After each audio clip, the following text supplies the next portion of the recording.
থাকবেন। আমি আর কিছু না বলে আমার বক্তব্য সংক্ষিপ্ত করছি। আসসালামু আলাইকুম।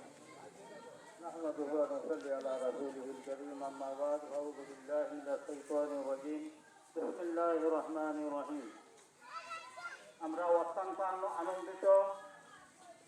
পূর্বে যত উপজেলা চেয়ারম্যান হয়েছে কিন্তু কোনো দিন আমাদের কাছে এইভাবে ওনারা আসেন নাই। কোনো কথা নাই, আমি দোয়া চাই আপনাদের কাছে এবং ওনার জন্য আমরা আমার মতন একজন সামান্য মানুষের জন্য আমি আপনাদের কাছে কৃতজ্ঞ জানাই, কারণ আপনি একটি মাস কষ্ট করে নির্বাচন করেছেন, আমার জন্য নির্বাচন করে জয় করেছেন, বিজয় করেছেন। সেই জন্য আমি আমার ব্যক্তিগত পক্ষ থেকে আমি কৃতজ্ঞতা জানাই। আমি আপনাদেরকে আন্তরিক অভিনন্দন জানাই।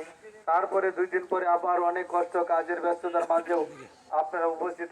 আমি আমার ব্যক্তিগত পক্ষ থেকে, আমার পরিবারের পক্ষ থেকে কৃতজ্ঞতা জানাই, সদরবাসীর পক্ষ থেকে কৃতজ্ঞতা জানাই।